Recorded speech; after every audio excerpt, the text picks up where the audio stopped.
welcome to another amazing episode of Say It Online, where we help digital agency owners stop just randomly shouting into the void and start communicating meaningfully and effectively in this digital age. I'm your host, Say Gabriel, and this episode was brought to you by our sponsor, Nancy Content. If you're sick of conversion content being a huge pain in your agency's butt, especially websites, campaigns, etc., let's talk. With the smoothest content process ever, a team of unbelievably skilled and organized content strategists, and years of subcontracting experience, Anansi is looking to make your life as a digital agency owner unbelievably easier. Just head, if you're interested, to anansicontent.com, that's ANANSI content.com, and hit Let's Talk. And now, without further ado, here's our episode. All right. Hello, everybody. Welcome to another episode of Say It Online. I am your host, Say Gabriel. I am super excited to welcome Pia Silva of Badass Your Brand to the podcast today. I have had the pleasure of listening to Pia on several other podcasts. She's inspired us with a number of different things we've done in our business in the past year. And then at the end of September, we were blessed enough to see her speak at You Summit 2018. Pia, welcome. How are you doing today? I'm doing great, Say. Thanks so much for having me. Excellent. Well, I am super keen to get into talking about not just the interesting approach that you have taken to evolving your digital agency, but the way that you've been able to communicate that shift to people. So before we get into that, why don't you just take a few minutes to tell us about you personally and then give us an overview of your business? Okay. Well, Pia Silva, born and raised in New York. I'm now located in Brooklyn, and I built this agency with my husband. We started when he was my fiance, and we really built it because we started just wanting to work for ourselves. He was a graphic designer. I knew nothing about design or branding. And over the years, I think we're almost in business 8 years now, it evolved from a graphic design freelancing gig to a fully fledging branding, I guess, agency. I don't like to use the word agency for us. We call ourselves a studio in Brooklyn, but that's what we did. And it all happened very organically. It happened because out of a need to brand ourselves, and learning how to brand for our own business taught us how to brand other businesses. And then we realized that was really where the value was. And here we are today. That is excellent. So I think that story, is one that a lot of our listeners can relate to, which is where you start out with a cool idea and then over time, you learn and grow more and more around this idea. So you said that your business grew out of a need for people to brand themselves. Can you just give us a quick definition of what kind of need causes people to need a brand that kind of stands out from the crowd? Sure. Well, it was actually out of a personal need. So here I was trying to sell our graphic design services in New York City, which is, the world is saturated with designers already, but certainly there are plenty of them in New York City. And how do you stand out from all these other designers? At the time, I was advertising or looking for clients at networking events, and I was just bumping into all sorts of web designers, graphic designers, branding people of all shapes and sizes. And over that time, struggled a lot, as many people do in the beginning of their business, find clients and actually close them. So my need was to stand out so I could get more clients. And so over the years, we learned organically how important branding was, and we amped up our brand over the years. And then when we saw the change in the flow of clients from us constantly reaching out and trying to hunt clients and going after them, lots of follow-up, to, oh, wow, they're all coming to us. They want what we have. They're willing to pay more for us than our competition. That's when we saw in our own experience how powerful branding was. And we said, well, we got to turn around, and this is what we need to sell. We can't sell graphic design anymore. We have to sell branding, because this is a value that dwarfs the design that we're selling. That is really amazing. I know that's something that a lot of people are working towards and hoping to achieve, that kind of special moment where you go from constantly beating the pavement, looking for work, to people seeking you out and people wanting to work with you. So what was that kind of tipping point for you guys? Is it a one thing? Was it a building up of different things? How did you kind of get to that desired moment? Well, so really we had this arc, this first 3 years in business. As I said, I had no background. So I was starting very fresh in this world. I had no idea what I was doing. I was just kind of hustling. Over those 3 years, we did a lot of things that we saw other people doing. So I didn't know what to do. So I looked at all the competition. Oh, they're doing this. They have a deck. They have a video. Oh, we just copied it. We tried to do it in our own way, but we still were really copying. And that landed us 3 years in business, almost exactly to the day, 3 years after we started, in a bunch of debt. So we were hustling, working really hard, and we were not only not making money, we were losing money. So that, I would say, is a pretty good reason to reevaluate what you're doing. And we kind of had to, because we were completely maxed out on the credit card debt. And that's when we just took a really hard look at everything that we had done, what was working and what wasn't working. And we completely shifted the way that we positioned ourselves and the way that we offered our services. So at that time, we were mimicking these other agencies. And in my mind, I was going, we need bigger and bigger and bigger clients and projects. So, the only way to win in this is to keep upping the size of the project, the size of the client, $30,000, $40,000, $50,000.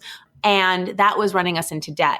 When we pivoted, we got really lean, basically overnight. I had 2 employees at the time. I had to let them go.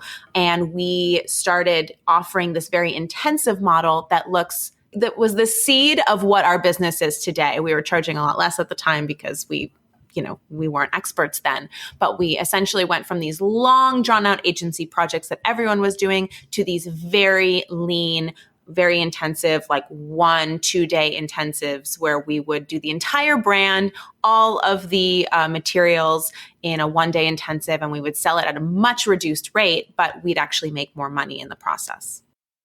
And that is really, I know that this shift that you've gone through from that bigger, more to how can we do something that is super, super specific, but solving, in this case, a need from the client's end, which is, faster turnaround, doing it in a much more intensive way, and also approaching it with this understanding that bigger doesn't always mean more profitable, which I know is a trap that we ourselves have fallen into and many of our listeners have.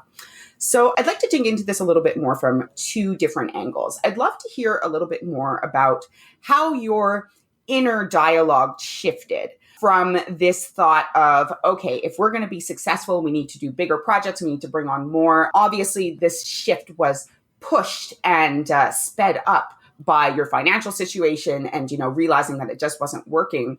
And then a little bit later, I'd like to get into how you kind of communicate the new offering that you have, I guess not so new now, to the world. But first, I'd like to talk internally. Like, sometimes I know it really takes a big fire, so to speak, or that a lot of pain to encourage people to change. But actually making the change is more challenging than just making the decision to. So what did that kind of journey or that process look like for you?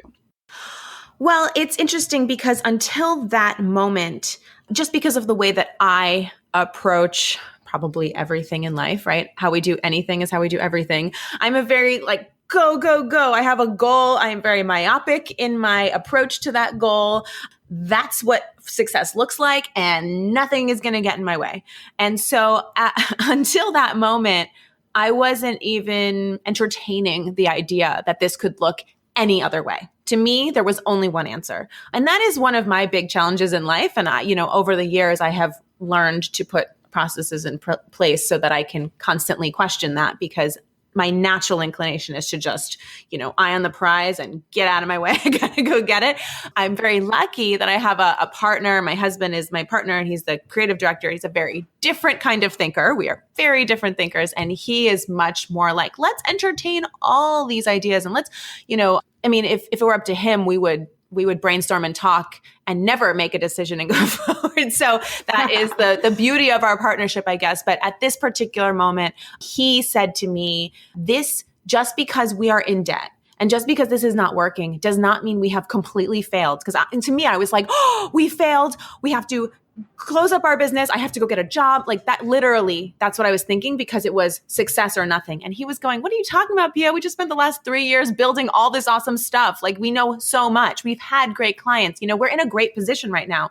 We just need to think about whether or not this is working. This is clearly not working. So let's explore other ideas. And you know what? Getting rid of our employees. This was a big one for me mentally. I thought, that's downsizing and that is failure.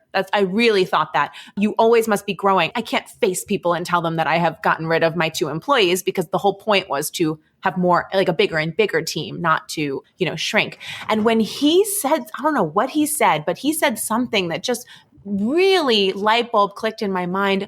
Oh, letting go of our employees and downsizing, but getting more nimble and doing things a little differently, that's not failure. That's the next step of our business. And then when I started to look at the numbers, I realized, oh my God, we could be so much more profitable and work so much less if we didn't have this huge overhead. And actually, all this work up until now has positioned us really well to succeed at that. We couldn't have done that without the 3 years that we spent building what we have right now. So it just, it was this huge light bulb moment where I realized success looks a lot of different ways. And wow, I was really, really set on that version of success, but that's not even in line with what I want because my success to me is actually a lot about freedom and flexibility in my life, and growing an agency with lots of people is actually not going to give me that freedom and flexibility the way that this model does. So I've really learned to just try to constantly question myself about whether or not the path that I'm on is always the most direct path to where I'm trying to go, and, always ready to course correct. One of the things I'm really pulling from this is that there can be this misconception that growth has to mean bigger, when in reality for you, some of that kind of mental rearranging that had to go on was that for you to actually downsize and shift your model, even though it meant that you weren't quote unquote bigger in terms of the number of people working for you, in terms of the size of the projects, that actually was the growth that you needed. That actually was the path that was taking you towards that dream, which was why you started your business to begin with. Is that kind of what I'm hearing? Absolutely. And it was only shortly thereafter that so once we got we were out of debt within a few months actually, and then we're very profitable. I mean, it was pretty quick because, and that's what's so beautiful about this story that I really want to communicate to other people.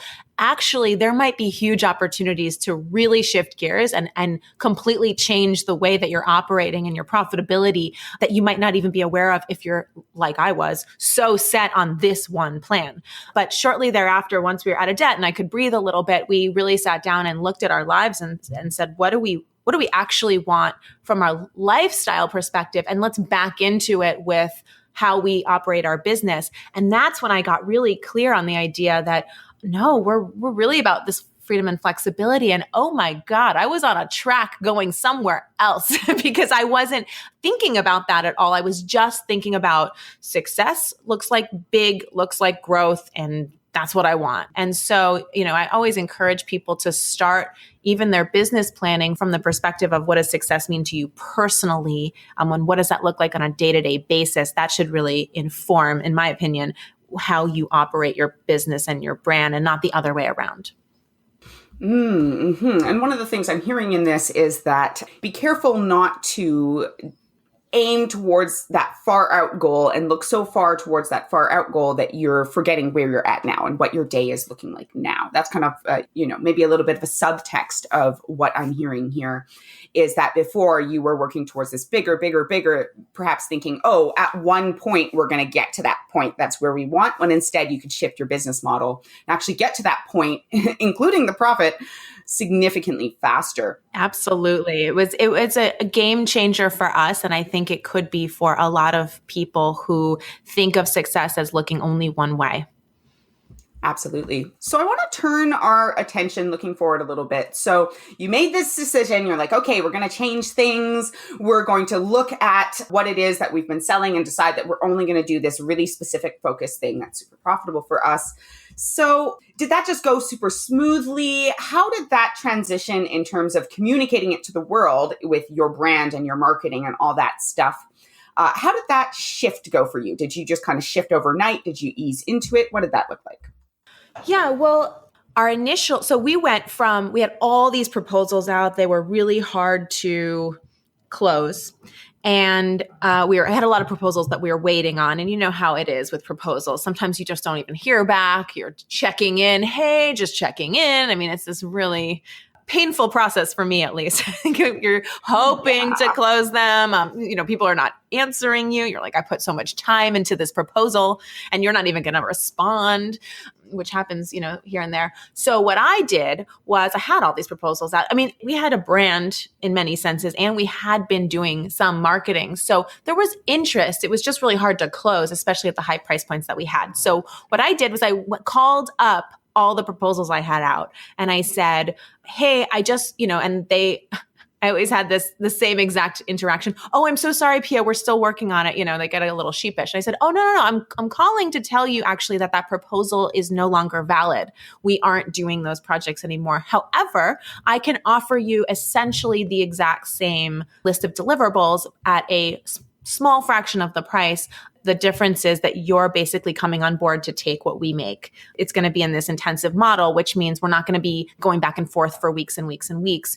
You're kind of hiring us because you think we do really awesome work and you're kind of going to go with it. But in exchange, you're going to get our awesome work for a small fraction of the price. So I closed, I don't usually say use pricing to sell, and I don't. But at that particular moment, we were saying, hey, that $30,000 project, you can get it for $5,000 right now. And I closed 4 clients right there because they were, of course, comparing our proposal to a bunch of others that were probably in very similar price points.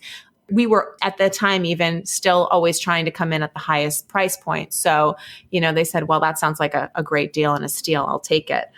And then, so that was like our first few clients. And then after that, I really just started telling the network I had grown over those 3 years, all of whom were people who probably liked me and, in general would like to send me business. But because I had done a terrible job of differentiating ourselves we were another graphic designer. Now that I had something so clear and specific, which with actual flat project pricing in it, I think that made a huge difference. And that's why I'm such a proponent of, clear flat pricing, is because it made it really easy for people to make a decision and for people to talk about it to other people. So we had something really different to offer, but also it was really clear. So there was no back and forth, buy it, or take it or leave it kind of. And we got a lot of referrals out of our network shortly thereafter, just because it was so different and easy to talk about.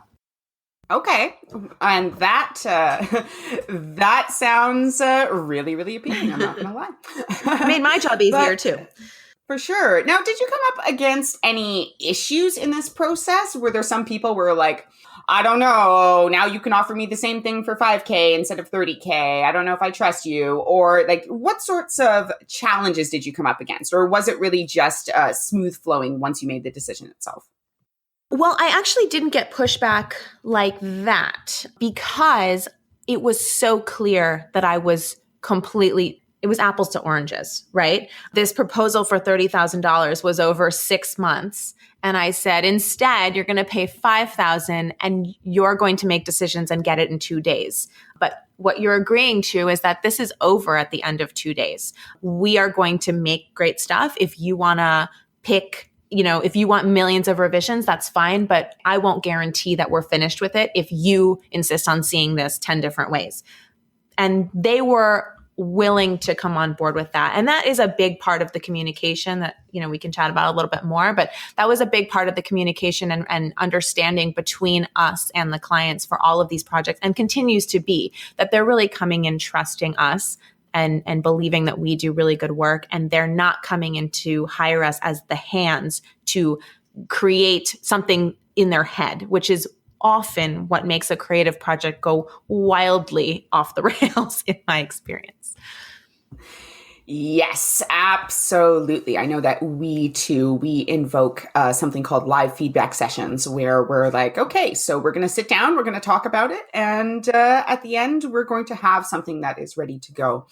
But I'd love to just kind of make sure I'm hearing correctly, which is that one of the key components that made this successful for you was setting up expectations at the beginning. I'm hearing that it was all about how you positioned it and communicated it so that they knew exactly what they were getting and they weren't expecting to get anything other than what it was. They knew that they were coming in ready to make decisions, they were ready to trust you, and that at the end, that was it. Is that what I'm hearing? Yes, absolutely. That's the key. I think that's the key to successful creative projects in any industry, actually. Expectations. So for somebody, yeah, go ahead. Expectation management. Yes, absolutely. And this is actually, I remember from your talk at You Summit, you had your badass philosophies, which really rung true for me. And one of them was you have to be the guardrails, which I'm hearing is something that is very related to this. You are the one who needs to help them feel safe and confident throughout the process. And part of that is setting up expectations from the beginning and always letting them know what the next step is and kind of guiding them through the aspects that are going to be, potentially going off the rails. Yeah, absolutely. I mean, we have over the years, obviously our process has blossomed and gotten more and more specific. And I mean, at this point, I feel like, every single step of the brand up is something we have perfected and we continue to work on it and make it better with every client. But it really is about at every step, the client is not ever wondering what's happening next or questioning things. They always have a lot of information and we actually guide them through how to make decisions. And I think that's another thing that in retrospect used to make my creative projects go on and on and on is that a client had no reference point for making decisions. So they would just bring the way that they make decisions in life, which is, what's my gut telling me? How do I feel? And that can totally ruin a creative project because how you feel today is not really relevant to what kind of brand your company should be to achieve a said goal. Absolutely. I know that we are creatures of emotion, right? I'm sure all of our listeners, if you have worked with a client ever, then you know this. Do you have any kind of insight or tips that might be valuable for our listeners who want to start setting better expectations and teaching their clients to make better decisions, but aren't sure how?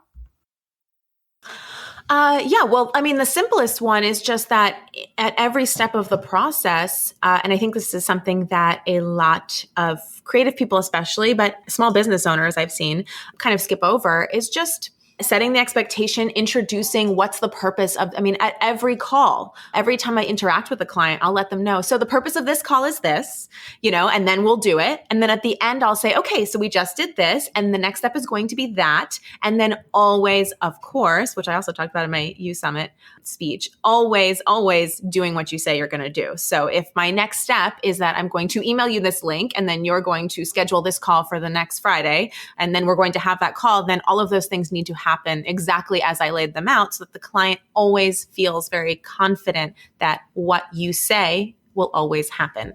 And, that creates a relationship of trust where the client is then really happy to go along with everything because they really trust you. And I think that trust is the backbone of a great, successful project. Absolutely. And this was one of the things, this was another one of those badass philosophies, so to speak, you spoke of, which was the trust bank. Now, this is something I've been giving a lot of thought towards since I heard your talk. You spoke about things like deposits and withdrawals. Can you just give us a really quick summary about the trust bank analogy and how people can use that?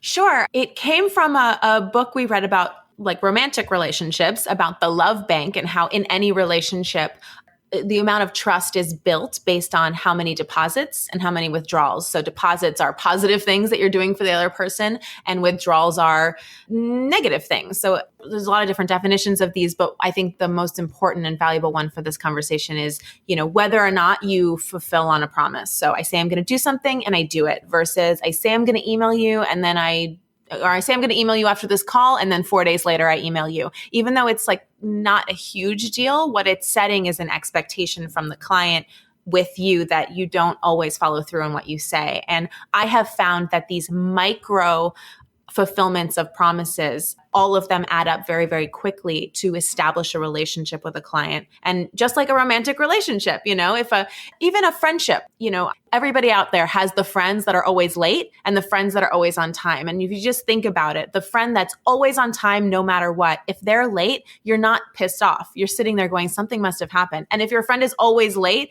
and they're late, you're like annoyed because they're always late. So, just as an example of how one feels when they have an expectation of somebody always showing up and how much more benefit of the doubt they'll actually give you if something goes awry. So you want to use the opportunities to set those expectations and build that trust when it's really easy, so that if in the event later on something goes awry, your client really trusts you and gives you the benefit of the doubt. Mm-hmm. And I'm hearing that this is feeding right back into what we were talking about before, which is never kind of leaving your client hanging in terms of what's coming next. Even if that's as simple as, I'm going to be emailing you this thing or sending you this thing to fill out at this time, and, then actually doing it exactly when you said you would or before.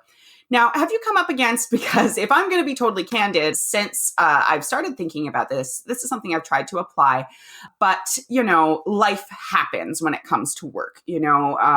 Things come up and maybe you end up being a few hours later than you anticipated or something like that. So how do you navigate those kinds of maybe setbacks or fires that come up or things like that? Like, has your model kind of mitigated those sorts of things happening as often? Or do you usually tell clients, give yourself a little bit of extra leeway, knowing that you may need a little bit of extra time? Or how does that work for you? Yes. Well, I would say it's two things. One is that I always give myself much more time than I need, always.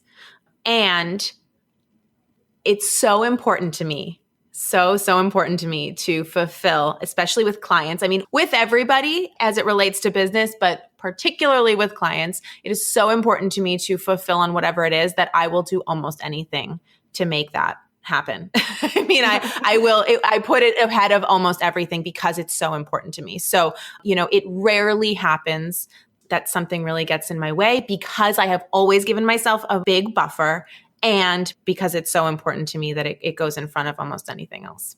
So very few, over the last couple of years, especially, can't even remember the last time I didn't do exactly what I told a client, because it's like, do or die to me. It's like my mantra, but also because I'm always doing something. And this might be a little innate in me. Like I used to cram for exams 3 weeks in advance, because I'm not staying up the night before a test. I know that's really weird.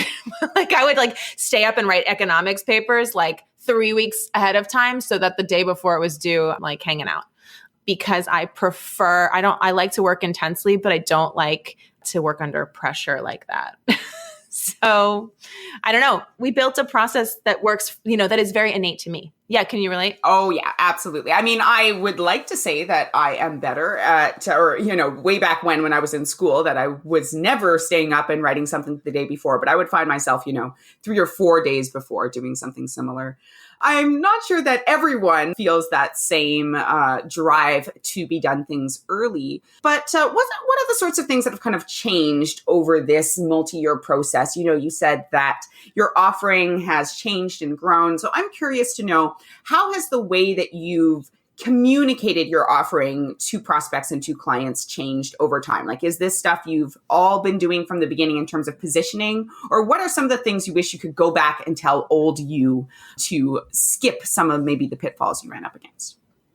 That's a good question. Well, when we first started, our 1 day was 3,000, our 2 day was 5,000, and that was it. It was just the 1 and the 2 day. That was the first thing we did. And it was pretty minimal. We did very little preparation, and what they got was a very short list. So a 1 day for 3,000 was, we did very minimal preparation, and you would end up with a logo and a homepage and a business card. Now our 1 day is $20,000. We do a lot of preparation ahead of time, and at the end of it, you have a fully functioning, launched website with all the copy, and of course the design of your logo and all your identity and all your social and all that. So obviously that is night and day, but the concept is kind of the same. You are available from 10 to 6. you work with us, we show you work, you give us feedback, we make revisions in real time, and we move forward. And we all have the expectation that we are going to finish this project by the end. And you are on board with the idea that this is an iterative process. When we make decisions, we move forward based on that decision, and we don't go backwards. So I actually don't think the communication has changed very much. Just the price point and the actual deliverables has obviously changed completely. And that was something that we learned because those were pretty stressful, even though it was very few deliverables. In the very beginning, we were walking in having done nothing. And we were like, okay, I guess I got to design this like right now. And now we've learned over the years, wow, if we basically build this entire site beforehand, then this goes even more smoothly. And the changes we need to make are pretty easy to do the day of. Okay. So what I'm hearing is that although it is a 1 or 2, or I know you now offer 3-day intensives as well, and that's what the client is experiencing, you're now spending quite a bit of time ahead of time preparing for that. And if I remember correctly, you said that it was similar for your brand shrink process, which is, the shorter introduction where you're kind of figuring out what it is you need to do, where you're doing some work ahead of time, but then the session with the client is, their experience of it is that is happening super quick. Oh, not with the brand shrink, but with the brand. Okay. Not with the brand shrink. Yeah. I'm misremembering. It's okay.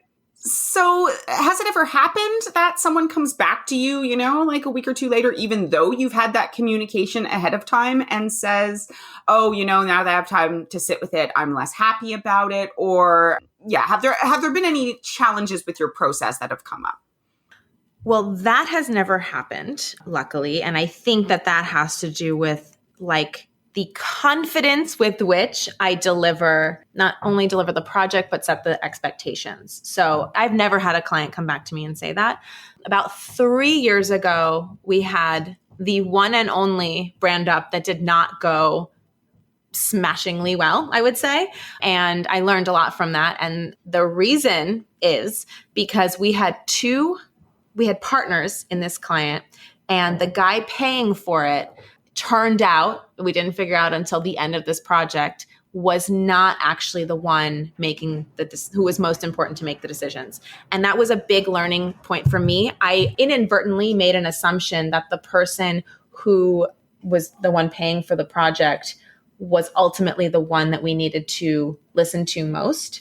And it turned out that it was the other guy. And he went along with everything, but he was not as enthusiastic as the one who was paying for it. And to me, it didn't even occur to me that this other guy was actually the person that had to sign off on it, be very excited. So we went through our whole process, and the guy who was paying for it was loving it and everything. And then at the very end, it turned out that the other guy was unhappy with the direction and felt like he had been bullied into it. Oh no. And it was so blindsiding, because I was like, the guy who hired us is happy and that's what we're good at. And, and it was also the guy who who was ultimately the person that needed to be happy about it, was a terrible communicator. So he was saying yes, but he secretly wasn't didn't want it or something. Mm-hmm. I just totally missed it, at the very end, I was like, I guess I could have seen some signs for that. And also, so these are very nuanced experiences, which I learned a great lesson, and it hasn't happened since, which is I need to be very clear about the relationship. If there are 2 people in the room, I need to be very clear about the relationship between those 2, whose say is more important, what that looks like. So that ended up being another step in our process, really understanding what are your roles in this? Whose opinion, if any, is more important? Just stuff like that until that moment, I didn't know I had to ask because I made an assumption. So that's probably the biggest lesson I've learned, that, added another layer to the process that we have, that has luckily up until now, until something else blindsides me, has meant that hasn't happened since. And by the way, so in that situation, and this is what makes me feel okay about our process, is in that situation, we made it right. We did basically an extra day of work for him and made it so that the guy was happy. And ultimately he did leave happy, and he paid us in full for it. So it was fine. It just ended up being a full extra day of work that we weren't planning to do. But I'm willing to do that because I took responsibility for the fact that I didn't really understand the dynamics, and I didn't put it on them, that they were responsible for explaining that to me. It was my fault. I should have asked more questions about that. So absolutely. So you can always fix it. Yes. I'm hearing three main things coming out of this. I'm hearing number one, part of setting the expectations and, keeping in charge of the guardrails, so to speak, is to ask the right questions to make sure that you know who the decision makers are, making sure the right people are present, and making sure that the people you are making happy are the right people within the business, so to speak, right? The people who have the say. I'm also hearing that when an issue happens in your process or the thing that you're selling, rather than, kicking yourself and kind of, as you were saying before, being like, oh no, we failed or we missed something, taking the time to identify how you can improve your process because of it. That wasn't something you explicitly said, but that really was jumping out at me there. And then the third thing that I'm hearing is to make it right? Talking about that trust bank. So with the withdrawals and the deposits, so in this case, it sounds like there was some withdrawals where, you had made some mistakes and somebody ended up being a little bit less happy or feeling a little bit less trust, but you were able to make a big deposit in that circumstance. You were able to make it right and do what you needed to do to make sure that that person ended up happy, which then pays itself forward because you've now improved your process. You're going to get good referrals from it. And you are making sure that the people who are going through are satisfied with the result and not going to come back later and be unhappy. Absolutely. And, I learned another thing from that, and I'm not, this is very applicable to my business. So, and I don't know if it would be to everyone's, but there was another little thing I learned from that, which is that the person who hires us kind of needs to be the one who found us, or at least the one who's enthusiastic about it. So in this case, the guy who found us and was pitching it to his partner. And he kind of was like, okay, as opposed to, because we have such an aggressive brand, right? Like we're very contrary. It's like I'm doing that on purpose. You love us or you don't get it or you don't, understand or whatever. And so all of our clients come in with this kind of raving fan syndrome, and that makes for a great process. But in the event, and I have turned clients away because I've identified this. In the event that the person hiring us is actually kind of going along as opposed to being the one who is like the enthusiastic fan, I usually don't want to work with those people because I know this process is not going to go as well, because this whole process is predicated on the idea that the people hiring us are really big fans of our work and want us to give them the magic, not that they're hiring us like, oh, okay, the agency, yeah, the price point works and the timeline works. Like that is not a good client for me. I don't want them. So I'm very particular about who I work with and them being in the right state of mind for our process to work. Absolutely. So what I'm hearing here is that one of the components of having a super specific and super defined brand, which I'm sure we could spend a whole other episode talking about, is knowing that you're not for everyone and actually making that part of what makes you awesome, as opposed to something that you feel tempted to try and make yourself into something for everyone. I'm hearing that just getting really, really clear on who this works for, who this doesn't, and making sure that the person you're speaking to, the person who's going to be hiring you, is a person that it really works for, and they really like your uniqueness and they really like the way you approach things. Absolutely. I think it's a critical piece of the puzzle for a successful project. Excellent. Well, thank you, Pia. I think that's an excellent note to wrap us up on. I think that you have given us tons and tons of amazing insight over the last 30, 40 minutes. And I know that while my mic was off, I was scribbling down more notes. So thank you so much. I would love, to potentially continue this conversation another time if possible. And in the meantime, why don't you tell our audience if they're interested in finding out more, if they're interested in going through this process for themselves, because agencies need brands too, how can they find out more about you and where can they check out anything you might have for them? Sure. Well, you can go to badassyourbrand.com/say-it-online. And I threw up an interview that I give. So the first step of our process before we do that intensive brand up is the brand shrink. It's where we interview the client and we figure out what's so badass about their brand. So if you go to badassyourbrand.com/say-it-online, you can download the brand shrink and actually take it and see if you find any insights. Most people just answering some really good questions can give you a lot of information about where you might want to focus. And other than that, come find me on social media. I'm at Pia Loves Your Biz, B-I-Z, Pia Loves Your Biz on all the channels. Excellent. Well, thank you, Pia. Definitely encourage you guys to go and check out that brand shrink. I know I'm going to be clicking over to it right after this call. We are going to add all of these links into the show notes, so don't worry about scribbling it down. You can just head over to our podcast website and take a look at it. And otherwise, I hope that you guys have an absolutely amazing day, and you as well, Pia. Thank you so much for having me, Say. It was great. Okay, take care. And that does it for another amazing episode of the Say It Online podcast. Join us next week. And don't forget to like and subscribe, whether it's iTunes, whatever your favorite podcast player is. It is always, always appreciated. It really makes a difference for us. It helps us get this word out to more people. As always, this episode was brought to you by our sponsor and Say's own business, Anansi Content. If you're a digital agency owner and you're still wasting too much time chasing down content that maybe isn't even all that great, let's talk. We've spent years working on the best process for selling, planning, and delivering amazing conversion content for your client projects. Better yet, we moosh our process to yours so that your client and you have a seamless and amazing experience the entire time through. If you're interested, just go to our website. That's www.anansicontent.com. That's ANANSI content.com. And just click Let's Talk. I'd love to chat with you. Someone else on the team would also love to chat with you too. Hope you have an amazing rest of your day.